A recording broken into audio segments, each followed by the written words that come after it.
Hi you guys, welcome to my little poi tutorial. I have been kind of messing around with poi for a few years now, so I thought it would be really fun to kind of show you how to kind of dance with these. So basically what the poi is are these two little glowing balls on a string. Most people wear these little straps right here on their ring finger and their middle finger, like this. So what you want to do is be able to swing them just like this. So you just want it to be comfortable. Alright, so that is the first step. So I am going to put on my second one, and as you can see, my dog is out here. That is tug.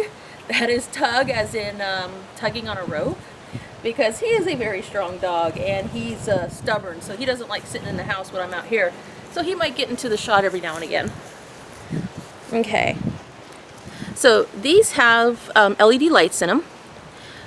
This little plastic tab that's here, that just separates the batteries for shipping, so just take that little plastic tab out on both of these. So let me do that with this one. Grab this one and put it right here. And to turn them on, if you haven't figured it out, there is a little button right there, and you just hit it. It's kind of hard to see because it's still light out, but I will show you what this looks like in the dark. Let me just make sure this is that off? I believe that is off. So now they're off. So I'm going to just show you a couple of really simple moves, and if you are a sibling and I was only able to give you one set, I will show you a different variation of using just one, and that's actually kind of fun. That's my preferred way of using these. So I'm going to go over here and just show you this so you can see. So one thing I did notice when I took these out of the package is that they're not exactly the same length. Okay, if you can see that.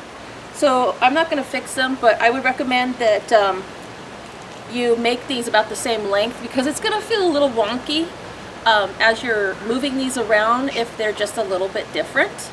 Okay, and that is kind of what you do. Now there are different variations of what you can do with this, and you think, oh my gosh, these are going to hit each other. But what you don't see, because you're facing me, is that I'm actually spinning one of these behind the other one. Let me see if I can do it this way so you can see it, okay? So you see how one is actually swinging behind the other one. But when you're looking dead on at somebody, it kind of gives you the illusion of something completely different. Another move that I like to do when I'm using these is something that's called a flower. And let me see if I can do it, because I always have the worst time with this.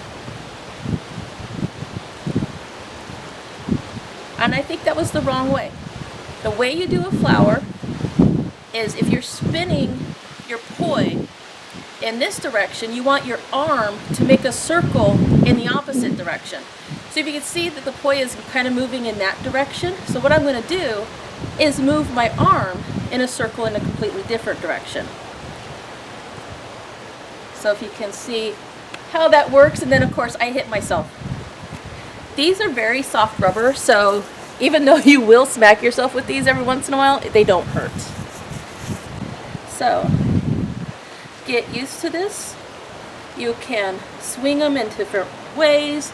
You can swing them in completely opposite directions. And then at night, it just sort of has a really, really cool effect. There is a little bit of terminology. If you decide to watch some of these professionals that do this online, I do a lot of YouTube video watching. I will put them into the across the screen so that you can see, and all you have to do is look for them on YouTube. But at night, you will see what this is like, okay? So that is a little bit about poi. This is not going to be a very long tutorial. I am not a professional. I dabble. And I have actually not played with poi for quite a while, to be honest. I used to play with these a lot, quite a long time ago.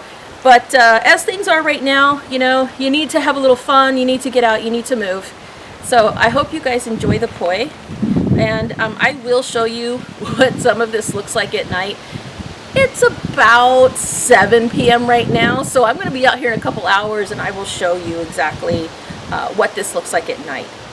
So if you have a sibling, I was only able to give you one set. There is a way to do this with just one. If you can see here, this is literally tied on. Go ahead and untie that knot and keep this. I'm not going to do that to this poi because I would like somebody else to be able to take this home with them. I do have my own set, and as I was unpacking them the other day to show you, my batteries went kaput and they exploded inside the poi, so I actually have to order more. This is just a little representation. I have a tennis ball on a string. So let me get this unknotted and I will show you how this works. What you're going to want to do is, Joann's, I believe, has this nylon cord. It was fairly inexpensive. So what you'll do is you will tie the cord to that little loop that's on that poi ball that I just showed you. And when you're using it this way, if you measure the length, I'm going to step back so you can see. You want the length to be your arm length plus this arm to the ground. And as you can see, this is a little long. The way you fix that is you make a little slip knot on the end of your rope. You put your hand through it. Now I know from this rope I need to do a couple slip knots and put my arm in it so that it's going to be the right length. So basically I'm just making a couple of slip knots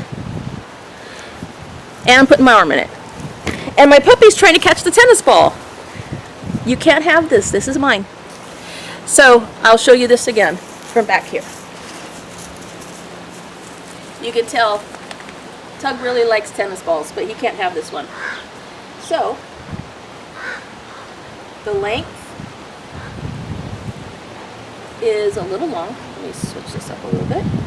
So it is my arm length plus here to the ground. Now I'm going to pause this because I need to move him because he will literally stand here until I whack him with the ball. Okay, he moved. So this is sort of used in the same way. And you can kind of think of this as flow dancing. This actually got its origination from Shaolin monks at the Shaolin Temple. This is kind of like a rope dart, which is a martial arts weapon. Dancers decided that it looks really cool, and they have been dancing with them. So I'm just going to show you a couple things. So just like before, you have wall playing, you have wheel playing, and then of course you've got your dark side, which is that behind you. And of course I just hit myself. And I just hit Tug. You okay, puppy? Yeah? So there are plenty of really fun moves that you can do with this. It takes some practice. And then that's what you do. There are a few people online that have really great tutorials. Mark Kapsis, who is a martial artist who uses a rope dart. There is Flo Mayhem, who uses it for dancing. There's Dresden Blue. She also uses it for dancing. They were kind enough to put really cool tutorials online, and they seem like really neat people. They've answered some of my comments, and they've been helping me to figure it out. So just go out, have fun, act like the world isn't here, and enjoy yourself. So if you have beanstack, that little piece of paper that I put in with your kit, there is a code word on that piece of paper for beanstack. That is the code word that you are going to want to put in order to get the badges for doing this activity. So again, look at that little piece of paper, look at the code word, and put that into beanstack in order to get your badges. Okay, and I will show you some of this at night. So I'll be back in a couple hours, I think. It's getting a little windy. This is Friday. I hope we don't get any rain.